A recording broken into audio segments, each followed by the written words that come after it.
दिनांक 15/5/2025 रोजी 3 वाजताच्या दरम्यान पाऊस आला. मोठ्या नवीन शेडमध्ये शेतकऱ्यांनी लिलावासाठी आपला तुरी, सोयाबीन त्या ठिकाणी टाकले होते. परंतु नवीन शेडमध्ये टिनाचे पाणी ज्या जागी उतरते त्या जागी अजूनपर्यंत पाईप लावले नाही. त्यामुळे त्या पाईपचे व शेडच्या टिनावरचे पूर्ण पाणी पाईपच्या जागी छिद्र असलेले त्या छिद्रातून पूर्ण पाणी खाली उतरून शेतकऱ्यांच्या सोयाबीन व तुरीत गेले व शेतकऱ्याचे तुरी व सोयाबीन पूर्णपणे भिजला.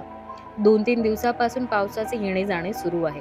त्यानुसार संबंधित बाजार समितीने शेतकऱ्याची व्यवस्था केली पाहिजे होती. परंतु निष्काळजीपणा व शेतकऱ्याचे हित न जोपासता बाजार समिती काम करीत आहे.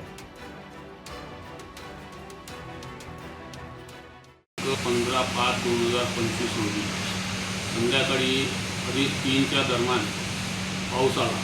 कृषी उत्पन्न बाजार समितीमध्ये गेलो असता शेतकऱ्याचा अतोनात प्रमाणात नुकसान झालं. बांधकामामध्ये त्रुटी केल्यामुळे जे मोठ्या शेडचं नवीन बांधकाम झालेलं आहे त्याच्यात त्यांनी पाईप न लावल्यामुळे पूर्ण त्या शेडचं पाणी त्या पाईपाद्वारे खाली आलं आणि खाली येऊन लोकांच्या शेतकऱ्यांच्या मालात गेलं. त्यामुळे शेतकऱ्यांच्या तुरीचं सोयाबीनचं अतोनात प्रमाणात नुकसान झालेलं आहे. करिता मी मागेच 15 दिवस पहिले मी DDR साहेबांच्या इकडं निकृष्ट दर्जाचे काम केल्याची तक्रार दिली आहे. त्याची चौकशी सुरूच आहे.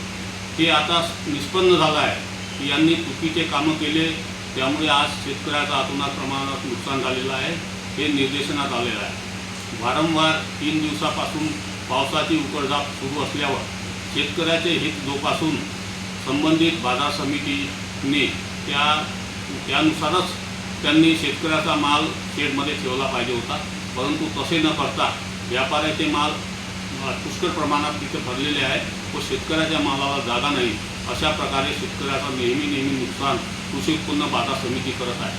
म्हणून मी DDR साहेबांच्याकडे तक्रार दिली आहे की संबंधित बाजार समितीवर कायदेशीर कारवाई करण्यात यावी.